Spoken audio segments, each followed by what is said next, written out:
Good evening and welcome to Tonight in Haddonfield.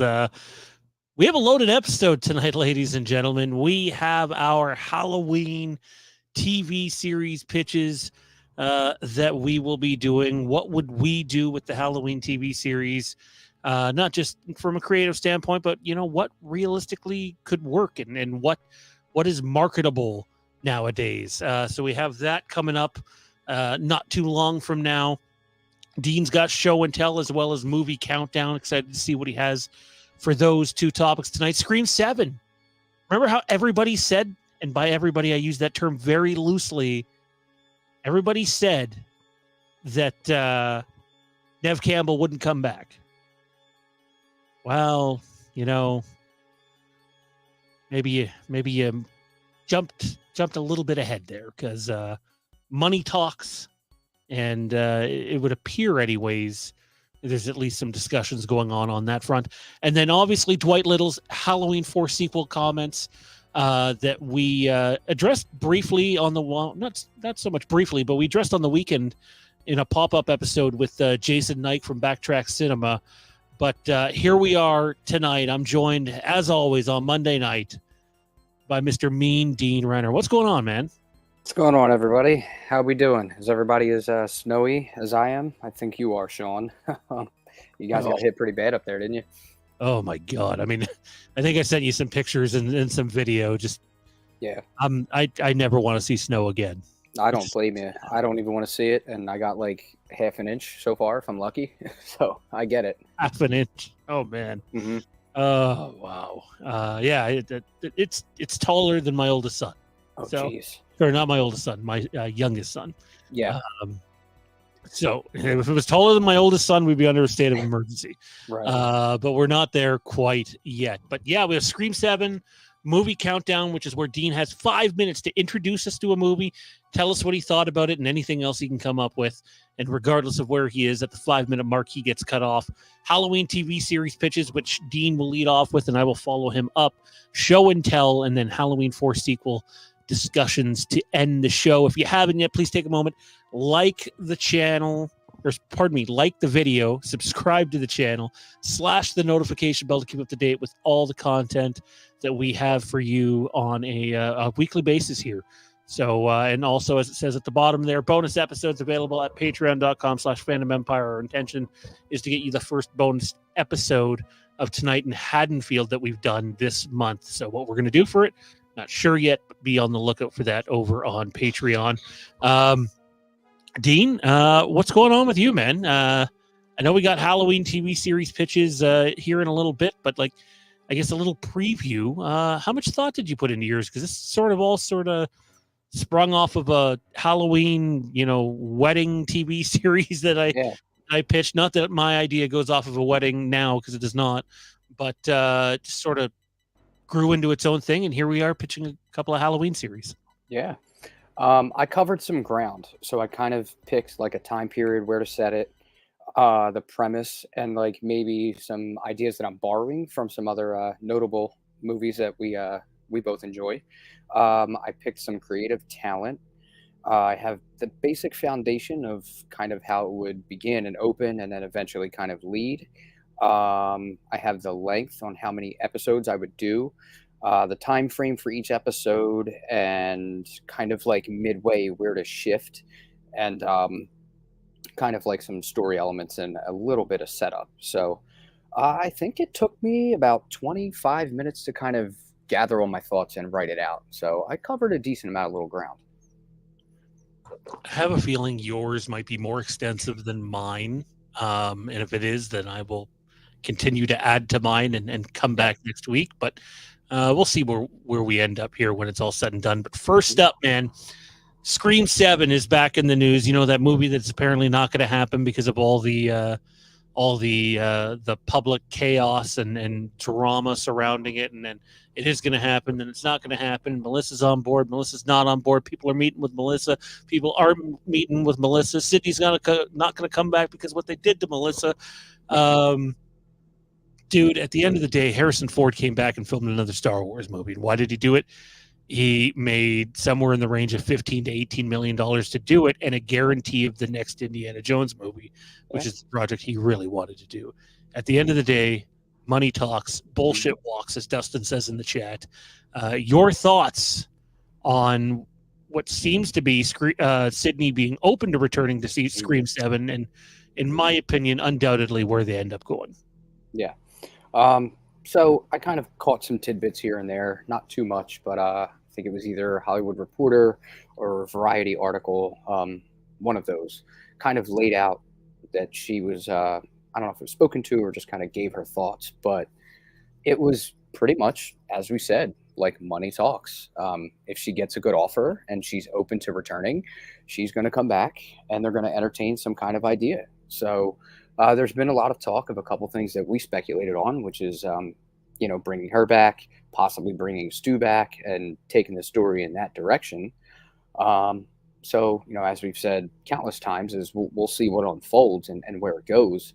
But I wouldn't completely write her off of the table quite yet. So we'll keep our eyes peeled for details and further discussion. But I think if she gets a right offer and a sizable offer, and they can kind of make it right from Scream 6, that we will probably see her returning to the Scream franchise. Dustin says she's open to return under the right circumstances, aka pay me the money. Yeah, show me the money. Yeah. Isn't that how it went back in the day? Show me the money. Yep. Jesse says Nev's in a good place to be like, pay me double. Now, fuck you.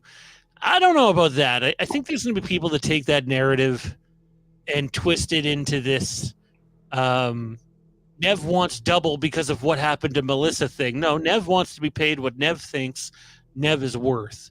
Not to, and I'm not dunking on Melissa for, her speaking out for what she believes in.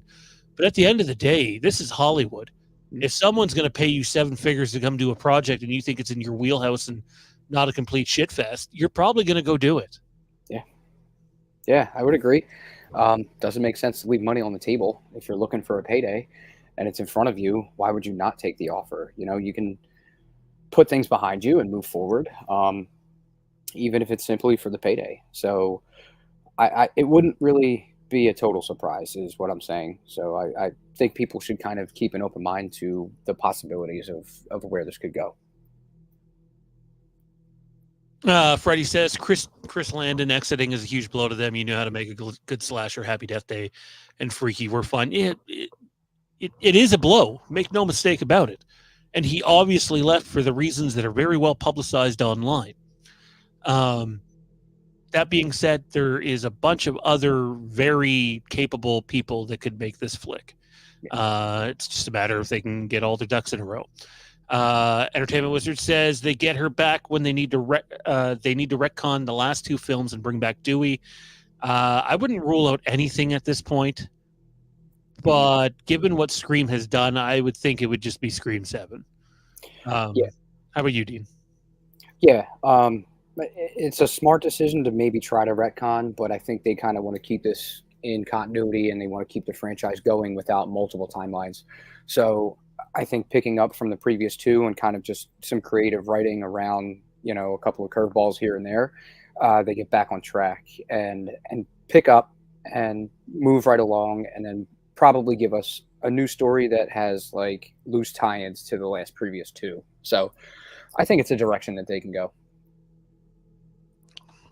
I think Lee points out Nev carry the franchise. She deserves what she's owed. I think he means it's not about the Melissa problem. No, I mean, there's going to be a lot of people that make it about the Melissa problem, though. And I do think there is there's something there for sure about the way that situation was handled. But make no mistake about it.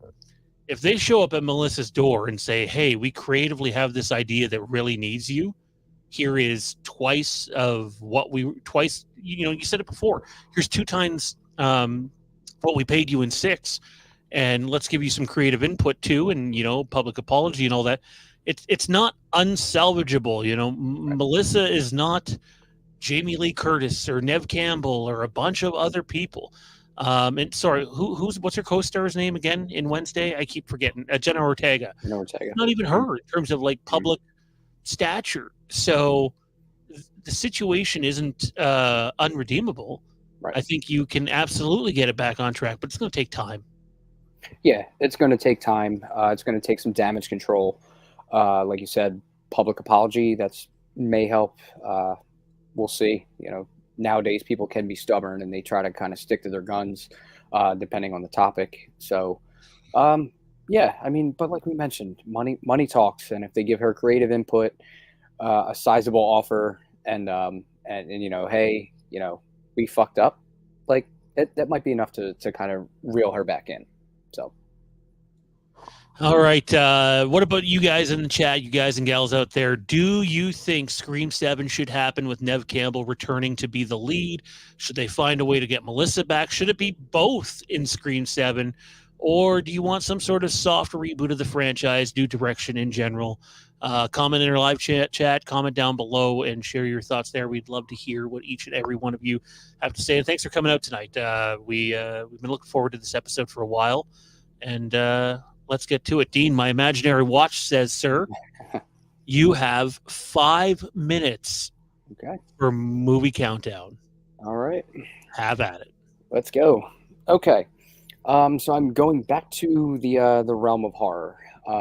This is a 2013 remake, modern reimagining for its time. It catches some flack, excuse me, from a bit of its fan base. Although at the same time, it was received very well for a lot of people. I like the direction it went, which is why it's now being featured here.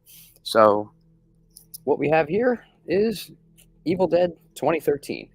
I think this was very, very well done. It's a modernization of the original Evil Deads. They lay off the comedy. They bring it up to kind of real life events. You still get the cabin in the woods story.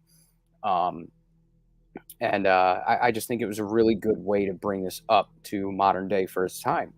So let's get into a little bit of the premise of the movie here. So we have the secluded cabin, we have the ancient curse, and the unrelenting evil. So they brought back the original producers of Evil Dead to kind of reunite and bring us this new reimagination of what they wanted to do with Evil Dead for the year 2013. So they put 5 friends up in a cabin, like we're used to with an Evil Dead movie, and they based the story around an intervention for your main character who is dealing with a drug addiction. So the whole idea for the weekend getaway is to wean her off of this and get her back on track and get her away from this this troubled issue that she's having. Which I think was a great way to kind of tie it into modern times and kind of make it resonate with people. You're grounding it in reality. Even though we do have demonic possession and, these supernatural elements going on, you really bring a sense of realism to, the ideas that they wanted to give us. So, they release this violent demon from the woods once they find the Book of the Dead. It's found locked up in the basement of the cabin. It's in a trash bag. It's wrapped in barbed wire. So this thing is like really, really kind of a dangerous element to get into.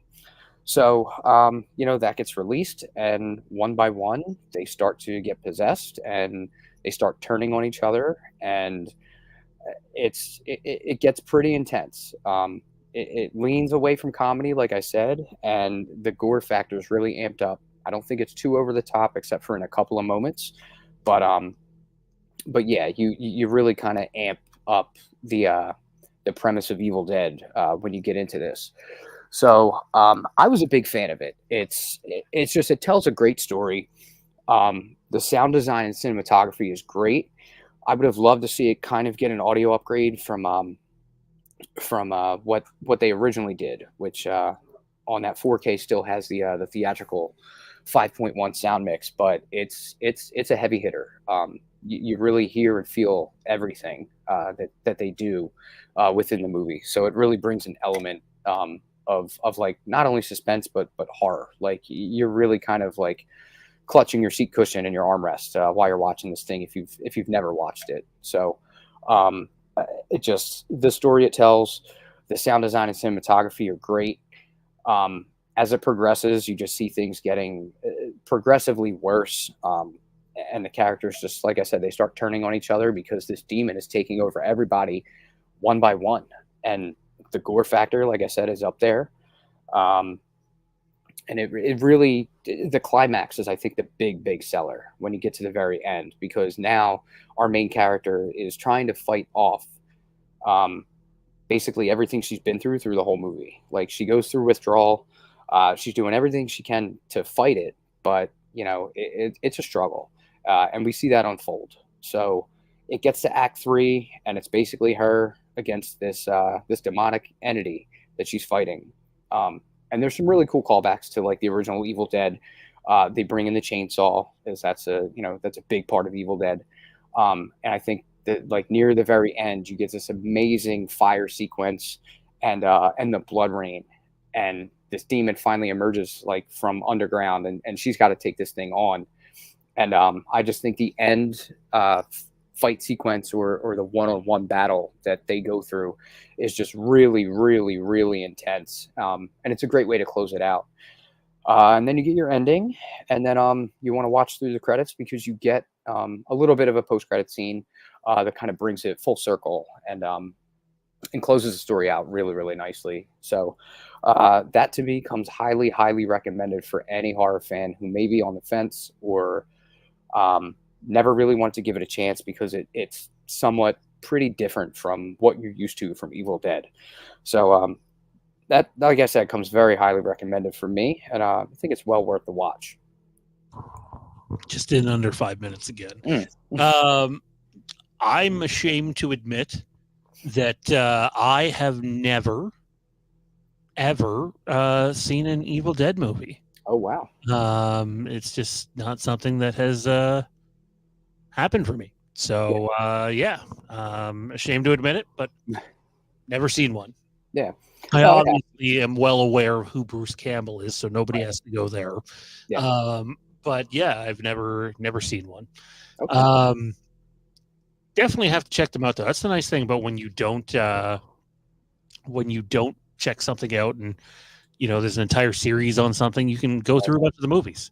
Yeah. It's like it is watching something new for the first time, except for you're not limited to just one new movie because you've kept away from it. There might be 5 or 6 or 7 of them to watch. Yeah. With Evil Dead, you have the first 2. They lean more towards like goofy horror comedy. Army of Darkness is the 3rd in the trilogy. Goes back to like medieval times.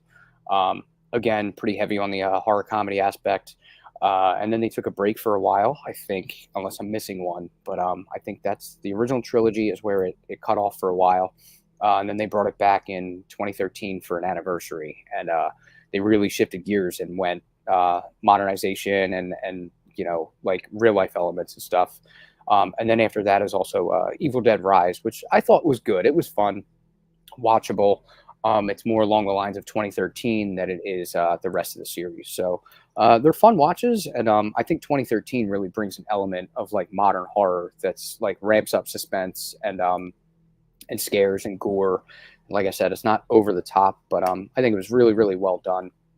And the fact they brought back the original production team to work on it and bring it to us was kind of like the icing on the cake. No, I like Travis's point that he brought up earlier. I loved Cotton's character.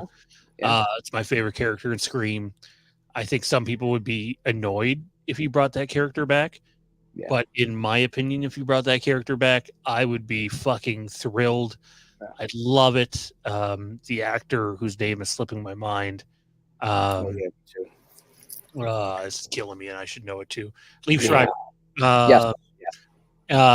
Is incredible. He has such great range. He's in Ray Donovan. I've seen him in this other movie with Daniel Craig. He's been in so much, and he's so good in so much.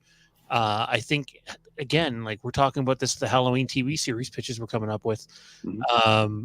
You have to have well-written, driven characters. The Crystal Lake series is going to need well-written protagonists. Mm-hmm. I think Cotton is that type of character that he can be the guy you cheer for, but also a bit of a sleazebag too, which is great in this sort of a event. Yeah, and we've seen that little hints here and there of that. So the general premise in the Scream franchise is that you can bring almost anybody back at any given time. They figure out creatively how to kind of write off deaths. We saw Kirby come back in 6. So it's doable. I know Cotton's death, I think, was pretty prominent. So you have to get pretty creative to do that, or you have to go the retcon route and erase his death so that you can bring him back. But that's another element now that we have. If they are going to bring back Nev for 7, you can try to creatively think and come up with an idea that's going to bring Cotton Weary back and throw him into the mix. And now you're getting a legacy ensemble of previous characters. So, like I said, creative writing, and it could work. Want to do some house cleaning here for a moment and take care of business. Big shout out to our patrons who continue to support the channel. Without you guys, we wouldn't be able to be here. We are making an effort on bettering the product for everybody out there and doing what we can to get you more material over there, including bonus episodes of this very show, which you will not be able to get unless you are a patron member. So head on over to Patreon, patreon.com/fandom empire. And big shout out to our show sponsors, our channel sponsors, Backtrack Cinema, Mr. Jason Knight, who was on the channel this past weekend. He just recently did the best 80s action movie list. Check that out over at Backtrack Cinema. Colleague Nation, Ryan's got new material coming out there. And Storytime Spectacular, Mr. Jesse, he's in the chat right now. Jesse, you want to throw your YouTube channel link up in the chat? I know it's available on screen right there for everybody to see, but if you want to share it in the chat, feel free to do so. Same with anybody else in the chat. Hey, if you're here listening to the show right now and you just want to share your YouTube channel or something you're working on, Instagram, whatever, feel free to put it in the chat. We don't mind that as long as it's done within reason. So share your stuff now if you wish to do so. Also, next Monday on this channel, we are going to be doing a Halloween Returns script review. We're going to take a look at that movie, what it was supposed to be, the movie that was literally just days away from principal photography multiple times until it was pushed and eventually axed. The movie that a lot of people, or at least the script that a lot of people compare to Halloween 2018 and debate what would have been the better direction to head with this franchise. So again, we'll probably have some guests on for that episode. Be on the lookout for that Halloween Returns script review next Monday right here on Tonight in Haddonfield. And then tomorrow night we have the Legacy of Star Wars, but we might have a change in what we're doing for that show. We're waiting to see, so I don't want to advertise too much other than we'll be live at 9 p.m. Eastern Wednesday night.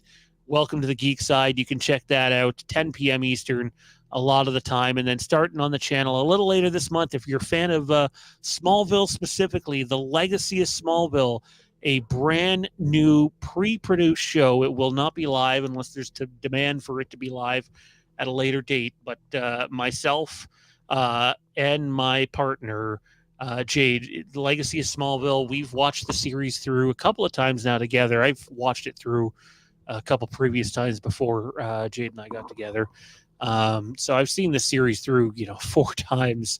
This is probably my 5th watch through in all my life. And it's just something I'm super passionate about. And, we're not too worried about what numbers that show does. That's a passion project for the two of us, but we have 2 small children, and it makes it hard to record both of us at the same time. So assembling these things together like a little bit of a Frankenstein is going to be needed. The Legacy of Smallville coming to the channel a little later this month. Dean, that puts you on the clock once again, good sir. Mm-hmm. Your Halloween pitch, you're in the room.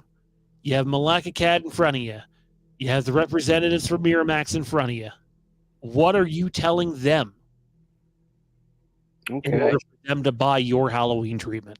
All right, let's pull it up here. So like I said, I did some extensive creativity here. So I'm starting out with setting it sort of in the 80s, but we are going to kind of jump ahead a little bit from 1963, and we're going to jump ahead 10 years and set it beginning in 1973 for kind of like a reference point to start. I was also going to change 6-year-old Michael just up a couple of years and make him 8 years old. And there's a small little Easter egg reason for that. If we're sticking to the premise of 1978, we have 1963 as a prominent year, and 1978 is where everything unfolds as we see it. So there's a 15-year time gap in there. I wanted to stick to the 15-year gap, and the reason being was making Michael 8 years old, jumping ahead to 15 years eventually. That brings Michael up to 23, and that's my little Easter egg to the little misprint or mistake in the end credits of 78 where it says Michael age 23. So I thought that would be kind of like a fun little Easter egg to throw in there, where we now have 23-year-old Michael. So moving on from there, the premise for what I want to do with this is kind of borrow some elements from one movie that you and I both really, really enjoy, and that is Seven. And I think it would be a cool idea to kind of take Halloween, keep it horror, but also introduce the like the crime thriller element to it. You would have two detectives kind of investigating whatever murders or whatever crimes are taking place that are kind of leading back to Michael, that we'll see kind of unfold across the series. And instead of having his doctor after him, we do love Dr. Loomis, but I think a change is kind of welcomed and needed because we've been down that road, quite a few times before. So I thought it might be cool to kind of bring in the element of Seven, where we have, multiple crimes and things taking place, and now you have detectives on the case trying to investigate everything and get on his tail. So bringing that into it, I don't know if you've ever seen a movie called The Life of David Gale. Kevin Spacey and a few other people. He's a college professor. Something happens to him. He's also a big advocate against the death penalty, and the movie takes place in Texas, where the death penalty is like number one here in the U.S. So they have a cool element in there where they bring in a journalist, and the journalist is brought in by the main character to visit him in prison, and he'll only talk to her. And he kind of, over the course of 2 or 3 days, tells her everything that has happened to him to get him on death row.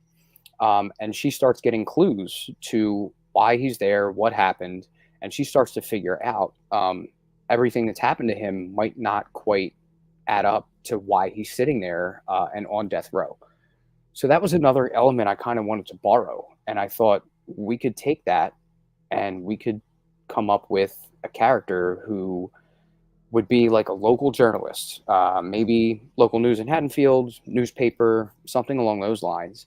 And we could introduce that character as well. When this stuff starts happening, this journalist can kind of catch on, and she can kind of look into things and research a little further and try to piece together also what's going on while you have the detectives kind of going through each crime. So there's two elements I wanted to kind of bring in from two other movies that I think could fit this formula and turn it into a horror crime thriller that still kind of really fits like the Halloween formula. So that was a couple of ideas that I put together. And bringing in the character of the journalist is also, it's not just like a random throw-in character. She kind of has a tie-in earlier in the show. And I'll get to that shortly. So from there, I kind of thought about some creative talent that I would include. And if I'm pulling from Seven, to me, I think the perfect director to kind of steer the series would be David Fincher. I think I would put Fincher on. He wrote Seven, and I think putting his creative mindset onto this project, I think would just work out extremely well in the end. And then I threw in a possible, I don't know if this is a thing or not, but like a co-director or another kind of creative help would be Leigh Whannell. Because when I talked about The Invisible Man last week, Leigh Whannell's suspense factor that he put into The Invisible Man would work, I think, wonders for Myers across the series. So I think he would be great at writing that. And then including him as also a writer, I figured why not throw a second writer in there. And we've already talked about this, but I would definitely go with Daniel Farrens. We've talked about he's a student of Halloween and knows all the ins and outs of the franchise. So I think pairing Daniel Farrens up with Leigh Whannell tackles both sides of the fence, where you have creativity and a really high level of suspense that could be introduced. So I think that kind of stuff would work really well across the entire series. I also have cinematography here, and you and I also both mentioned that. I would definitely pull Dean Cundy back and have him set up the look and the feel. Scoring, I would go ahead. I would bring back Carpenter, like we talk about, and company I have written here. So Daniel Davies, possibly, obviously his son. And then the only casting pick that I picked was bringing back Aaron Armstrong to play Michael throughout like his 23 year old version as the adult Myers. So that tackles creative, and then I'll try to get through this quickly as well. My foundation that I have written here would be, we would kind of stick to the formula of, how the story starts in 78, where, we flash back to 63. In this case, it would be 73. I would keep Judith as a character. I would keep her involved. But we have 8-year-old Michael, and there would still be an attack on Judith, although I would keep her alive this time around. I wouldn't kill Judith off, and I would incorporate her at least in a few episodes or maybe across the whole thing. There would still be an attack, and I thought it could be something like kind of vicious, but this is an 8-year-old we're talking about. So I kind of came up with the idea that maybe there's some kind of altercation, and maybe we see it for a brief second. We just see kind of arms coming off the screen, and Judith takes a tumble down the stairs. Like, he throws her down a flight of steps. And, this introduces like some substantial injuries, like concussions and broken bones and all that kind of stuff. And after the fall, we see him climb on top of her, start strangling her, and 8-year-old Michael's now trying to kill Judith. And I kind of also threw in Judith would have like a close high school friend, maybe a neighbor or just a really close friend, something along the lines of like Annie, Linda, and Lori's kind of relationship in 78. And this friend would be coming to the house, walk in, she sees 8-year-old Michael on top of Judith at the bottom of the stairs, like strangling her to death, pulls Michael off and kind of saves Judith. And eventually, when we do start to kind of get ahead in the series, that friend that Judith has could turn into our journalist, and she could be the girl that ends up working for the paper or the news. So I think that was kind of a cool tie-in. And I know I'm forgetting something here. Can't find it at the moment, but maybe I'll come back to it. How about a title? Did you title it? I did not. I did not come up with a title. I had all this going on in my brain, kind of scatterbrained, so I didn't come up with a title yet. But for the length of the season, I would do anywhere between 10 to 12 episodes. I would keep them about 45 to an hour to kind of fit everything in. Oh, and here it is here. I had this idea of across the first few episodes, we could maybe jump ahead a couple of years each time. You'd have to get creative. You might have to kind of cast, a couple of kids to play Michael as he goes from 8 to 10 to 12 and 13 years old. But across him kind of getting older, he has these outbursts. He has these like events that happens where these violent attacks kind of seem to come out of nowhere. And that would lead to him, 14, 15, 16 years old.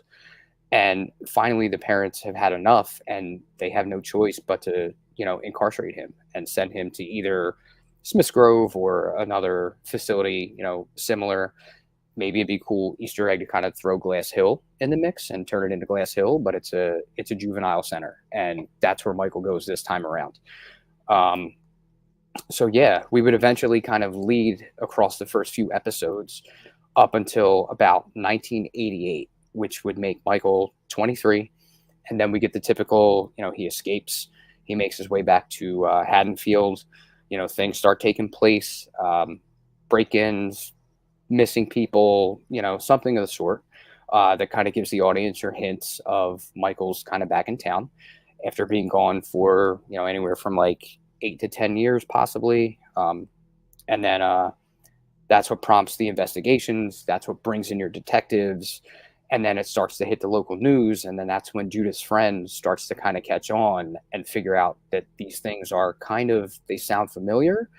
And she's our journalist that starts to kind of also pick and look around and pick through whether it be just evidence or things that the town has heard. And she starts looking into things and tagging along in a sense, maybe on her own, into what's happening and what's unfolding. And that is where I left off. So basically a horror crime thriller, a couple of detectives, a local journalist, and maybe some time jumps. We can explore some time periods, and and jump into from 1973 to 1988.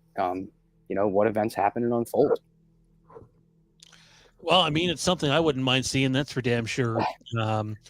I really do think these are the types of ideas, though, that you're going to have in order for a Halloween TV series. If it's to have involvement from Michael Myers, you're going to have something that's carried by other people, Right. in my opinion. So, I mean, we've talked about it for weeks now.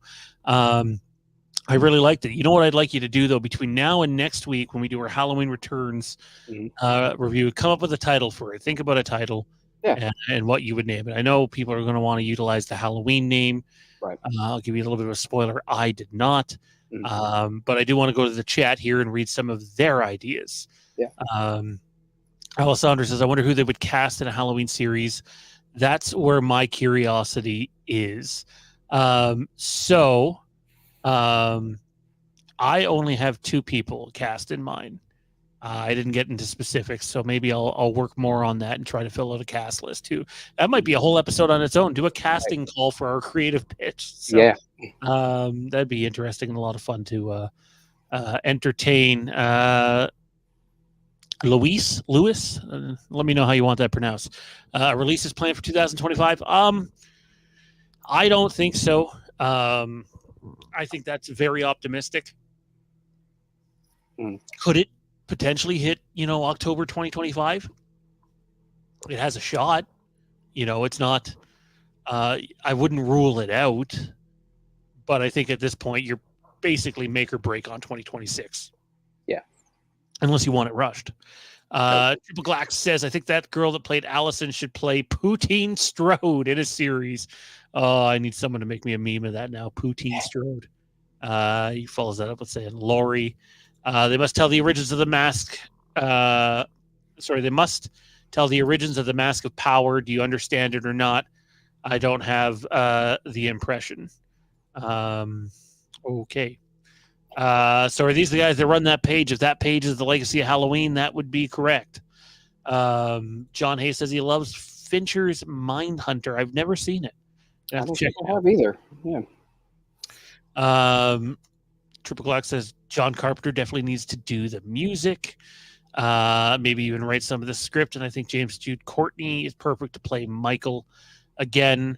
Byron says, how about a TV series that picks up after the events of H4 or a Season of the Witch limited series? I wouldn't sleep on that Season of the Witch series. And we already know some H4 discussion that's happened. We'll get to that towards the end of the show.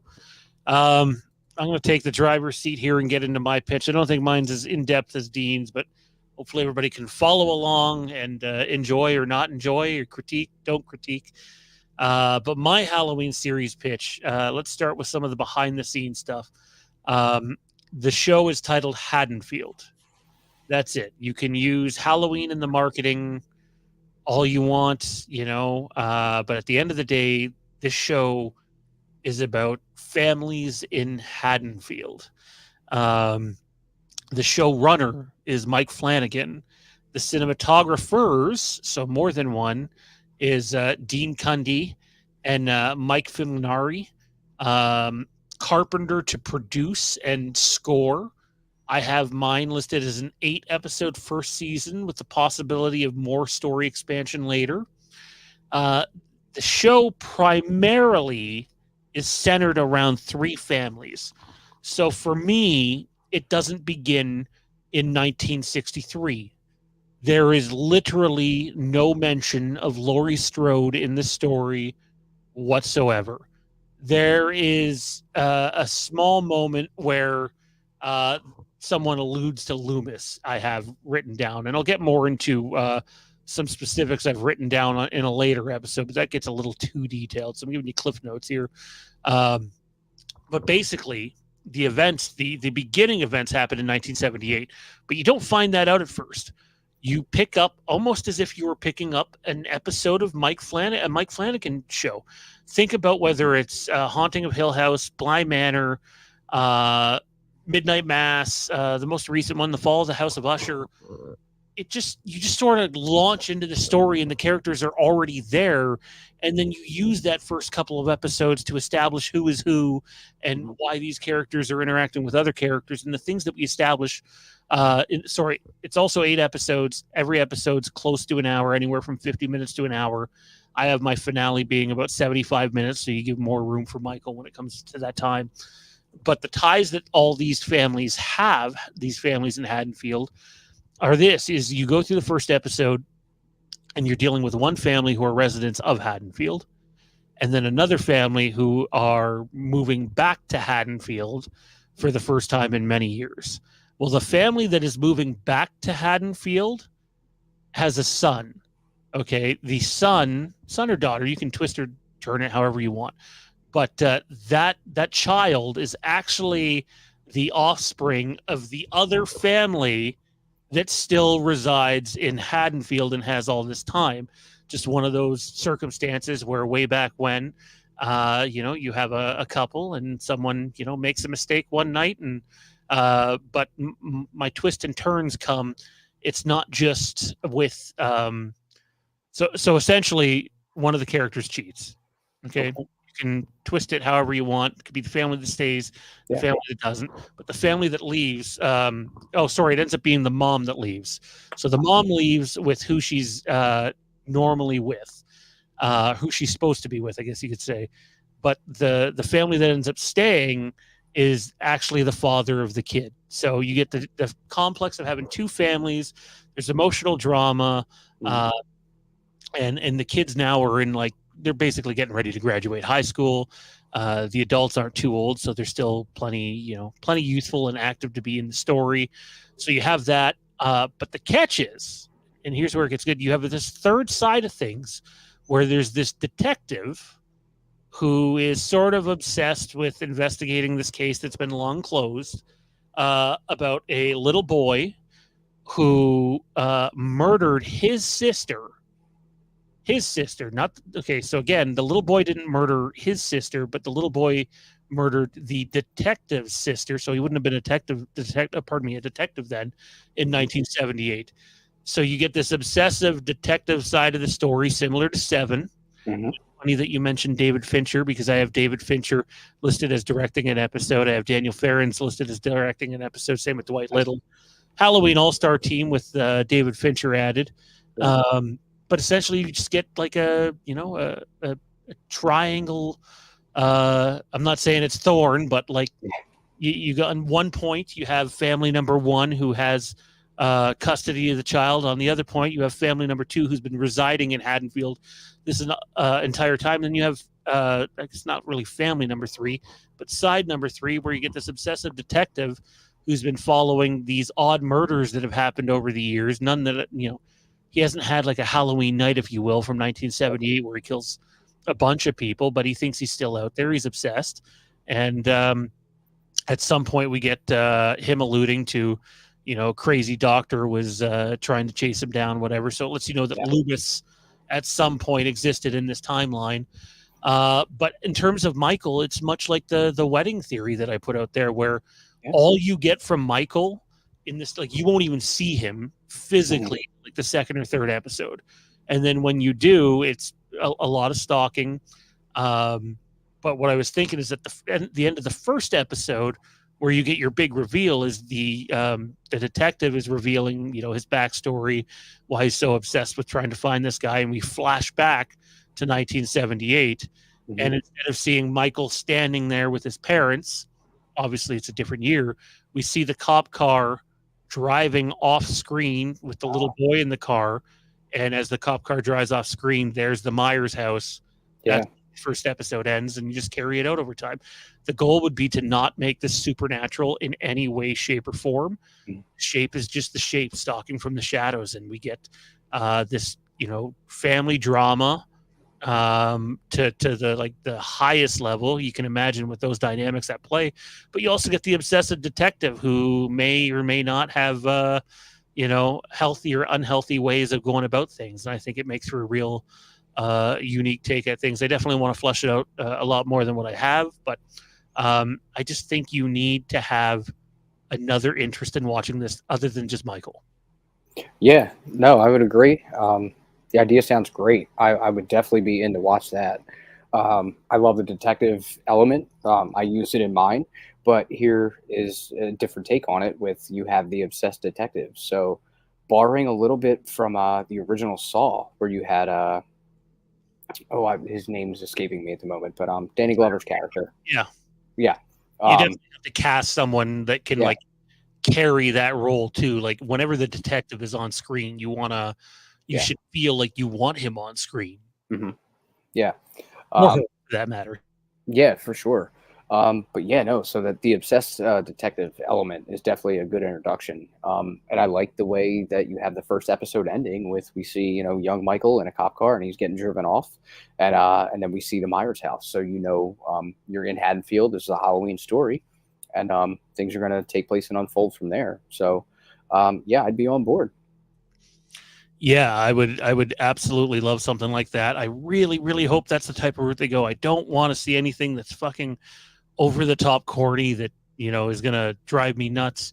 I hope we get I hope their goal, in my opinion, should be when this series is over, whether you get one season out of it, if it's 8, 10, 12 episodes, or 3 seasons out of it, um, is to look back at the series and talk about here's 2 or 3 new protagonist characters that were introduced that you're not going to talk about them like you talk about Laurie and like Right. you talk about Dr. Loomis, but they should be people that you talk about and refer back to because they made that sort of connection with you while watching the show. That should be the goal, to establish new, interesting, creative characters that keep you on the edge of your seat while using Michael Myers as the shape to take some of those characters and characters that they love away from you for the emotional impact of kills. So it's not cannon fodder. You're not Yeah. killing a bunch of people that don't matter. Right. Yeah, and I like that. And it gives room to expand. Like you said, a couple of seasons could branch off from this. So if the first one were to go over well, you have a cast of characters to continue following, and you can just expand your story from there. So yeah, I think a great approach. Well, that is going to do it for our Halloween series pitches discussion. What did you think? Comment down below. Did you like Dean's? Did you like mine? Do you like both of them? What is your own, whether you're live, whether you're watching this after the fact? Share your Halloween TV series idea with us. We definitely want to go through as much as we possibly can. If we have time at the end of the show, we'll pull up some ones that were posted on Facebook. But without further ado, one of people's favorite segments on this show. I know it's become one of mine. It's Mr. Mean Dean Renner. And what does he have this week for us in Show and Tell? All right. So I'm kind of running out of big collector's editions, like I mentioned. Although I do have some cool stuff coming in the coming weeks that will tie into a topic that we covered a few weeks back. So be on the lookout for that. As soon as I get that ship notification, I'll let Shawn know, and then I'll have that ready for the upcoming week. This week, I don't think I've covered steelbooks here too much. So this is a steelbook release. It's a Lionsgate steelbook. It released last year. It was considered one of the best of the year. It sold out. It was a Best Buy exclusive that is now getting a reprint for anyone that missed it. So um, a lot of people are kind of upset about that because they like to have the limited stuff. I love to have the limited stuff, but for people that missed out, I think it's cool to kind of bring that back, even if it's another second limited print run. But another really good kind of horror psychological movie that I think most of us have seen is American Psycho. Lionsgate Steelbook here, they became known for designing these steelbooks for like the collector community and just your physical media kind of enthusiasts, people that love this stuff. So Lionsgate kind of eased into it and then started just getting more and more creative with their designs. And this is kind of an example of one where they really kind of stepped it up to like the next level. So you have your steelbook here. Simple artwork on the front, the iconic image of him peeling off the face mask in the beginning of the movie. Your back art is just a couple of shots, nothing too crazy and creative there, but you have your synopsis and your breakdown of the whole movie. But we switch back to the front here, and this is what Lionsgate is known for best, is when you remove this top cover, you get another piece of art underneath. And if you pull that one that way, it looks like he's literally peeling the mask off his face, which is just such a good touch. So you remove that, and then you get Patrick Bateman here on the front, and I'll bring that in. You do get the blood spatter from some of his other later scenes in the movie. And then you kind of flip it around back, and you get the image of when he killed, I think it was Paul, in the apartment with the bloody axe. And, typical American Psycho fashion, they designed the axe blood spatter to look like the American flag. So Lionsgate with these designs just started to get insanely creative with what they did, which is a big reason I love to collect them. And actually, I'm missing one small detail here. We'll come back to it. Inside of the slipcover, if it's going to show up, I can't really tell. Really hard to get that because of background glare and stuff. It does say, "Feed me a stray cat." So it has a little reference to the ATM scene at the end of the movie, which I thought was just a cool, simple touch that they can add in. So let's pop open our steelbook here. It's a pretty simple design on the inside, and I have a little extra added bonus in here that I went ahead and got. So let's save that for a second. You get your 2 discs, 4K and a Blu-ray. 4K got the biggest upgrade, so the picture quality and the sound quality is just phenomenal. And then you get Patrick Bateman's business card right there on the inside cover, which I think was another nice touch to kind of add that in. There's nothing on the back side. I think it's made to look like the metal case that he keeps the business cards in. So not much going on this side, but the big image of the business card was kind of cool. They did gloss finish here, which sucks for fingerprints, but makes the rest of it just look fantastic. And then I have wanted a Patrick Bateman business card for a number of years. And luckily for Etsy, you get a ton of independent artists on there that just so creative, and they just come up with great ideas and props and stuff like that. So I had to go ahead and track myself down a replica to a T. He's got the correct font, the right text on here. There's slight misprints and things that are spaced apart the wrong way. And the guy that made these, his name is escaping me at the moment, but when I track these down, he sells them in packs of 4, 8. You can get the other business cards, but Bateman for me was a must own. So I kind of picked this up, threw this in the case to have a nice little replica of the business card that we get from the movie. So figured that would be a nice little touch to kind of add into that steelbook. And that is show and tell for this week. So let me ask you, I'm assuming not much for special features because it's a steelbook. Mm-hmm. Now, why is that? Don't you... For me, I look at steelbooks and you pay more for the art, and obviously, and sometimes there's disc art too that's phenomenal. But doesn't it feel like the great combination would be to do steelbooks that do include a bunch of extras? Now, I do understand to create new extras, it costs a fortune. Yep. It does. They're just not putting that kind of money behind the productions anymore. Right. You get that from boutiques. You get that from Arrow, Vinegar Syndrome, Scream Factory, that we talk about all the time here.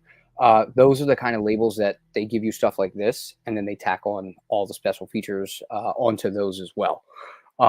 If it's getting an upgrade from a Blu-ray to a 4K, typically they go out and do new stuff to give you a variety from the previous release if you do own both. Because for me, a lot of my Scream Factory Blu-rays, I went and upgraded to 4K when they came back out.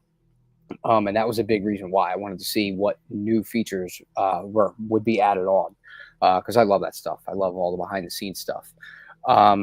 The big seller for the Lionsgate steels that we get is the artwork, these clear slipcovers that kind of tie the artwork into the steelbook as well. These are very reasonably priced. They come in between the $20 and $25, sometimes $27 range, which is under what you pay for new 4K releases. So that's kind of good. They kind of stick to budget friendly and deliver a really nice kind of premium product. And then on the back here, there is a few special features that they brought over from the Blu-ray release, which is some deleted scenes. They do some director commentary on top of the scenes as well, so you kind of hear why they were cut and removed.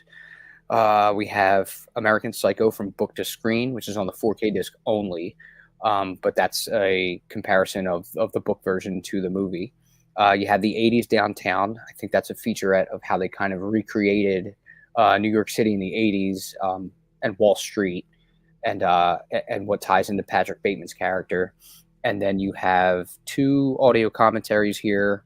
One which was recorded in 2018, which is on the 4K only, and then the second one, which is like an archive one that was on the old Blu-ray release. So Lionsgate pays attention to that stuff, and they still include some special features for you, which is where other companies are kind of lacking, and they don't. So Lionsgate, again, they figured out packaging, how to appeal to their market and their customers, and also appeal to the collector who wants that behind-the-scenes stuff as well. Well, I mean, one can hope. I'm a sucker for behind-the-scenes specials and extras, and give me more and more. I'm selfish in that department.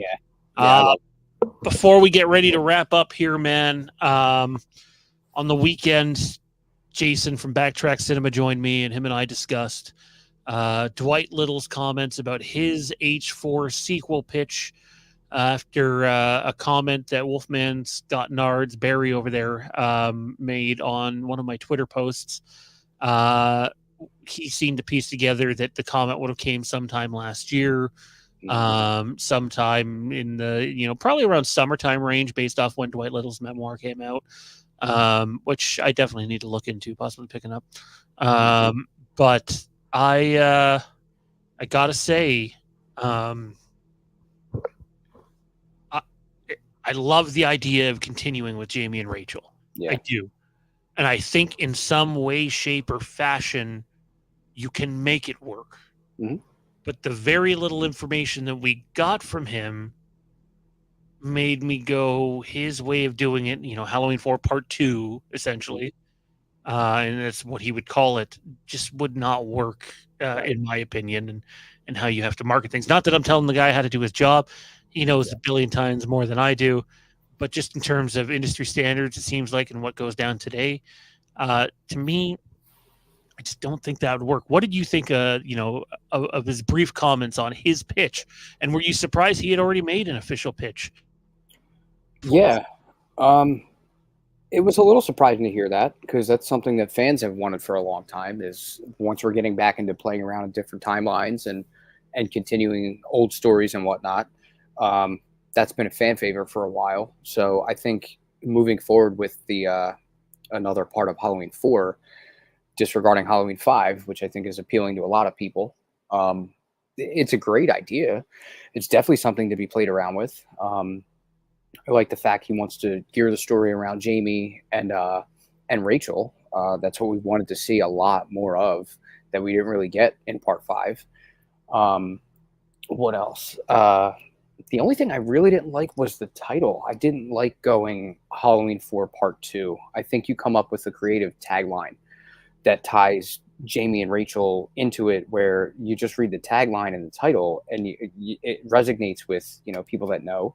And then in your marketing, you kind of feature them, in your trailers or your marketing material that's going to let people know, okay, this is a different continuation. And then you write up, your official synopsis, continuing from Halloween 4 in 1988, and you gear it that direction from there. So I liked his ideas. I was a little surprised that he pitched it. And I think just working on that title a little bit kind of seals the deal. It's just a matter of how realistic is it to kind of go back and do this and cater to a big audience where it's going to perform well. So I would like to see it. I think a lot of Halloween fans would like to see it. But will it come to kind of realization? I don't know, which is kind of unfortunate. I have an H4 sequel pitch. I do. I'm not going to get into it in this episode, but it's how I feel. I mean, I've touched on it briefly, but I have a little bit of a more detailed one I've been going over on if you were to get continuations of Jamie Lloyd and Rachel Carruthers, those two characters, how you do it in today's world and make it marketable and appeasable to people who haven't watched H4 or don't want to go back and watch H4. And I don't know when we'll get to that because we got a loaded schedule coming up, but we'll get to it when we can. Byron says, could you do a TV series to John Tate? I'd sign up for it. Yeah. I just, I think Josh Hartnett seems to be a little busy these days. Yeah. I was surprised to see him in Oppenheimer. He popped up a few times. I didn't expect him to be in that, but that's an ensemble cast, so you got a ton of people in that. Yep, a ton of people indeed. Anyways, I think that's going to do it for today's episode. We kept that neat, tidy, 65 minutes. I thought we'd be closer to an hour and a half, but it flowed well. What do you got coming up, man? What do you got going on? Obviously, we have the big Halloween Returns script review next week, which I'm looking forward to. Can't wait to dive into that. But what else do you got going on, man? Where can everybody find you at? Yeah, you guys can find me on Facebook at Dean Renner. I put it in my my name description there for the week. You can also find me on the Legacy of Halloween group that we have. Shawn and I co-admin, 266,000, I think 300 members now. So we jumped about 1,000 people from just last week when we talked about. So we are growing substantially each week. And you mentioned hopefully by the end of this year, somewhere in the 350,000 range. So it would be good to kind of see that and outgrow another group that you and I have had some issues with in the past. Would be cool. So you guys can find me on Facebook, Dean Renner, and either just on Facebook or in the Legacy of Halloween group. Yeah. No, I don't mind that group. It's the people that run it and how they do things. Yeah, I would agree. But anyways, in terms of what we got going at the channel, a ton. If you have nothing going on this week, you can come back and find so much other content. Originally, it was planned for an Empire Strikes Back episode tomorrow, I'll watch along, but I have not heard back for something we're waiting to hear back on. And so I'm going to guess it's just going to be a standard episode of Star Wars stuff. So we'll have to wait and see what we bring you there. And then welcome to the Geek Side Wednesday, which I'm sure we'll talk about more wrestling. Actually, you know what? We might be gaming on that episode. We'll see if the connection works, but we might be gaming. And as we mentioned earlier, the Legacy of Smallville still to come. Be sure to like, comment, subscribe, / that notification bell to keep up to date with all we have for you at the channel. For Dean and everybody else at Fandom Empire, I'm Shawn. Have a great end of your week. And don't forget, the Boogeyman is in fact coming.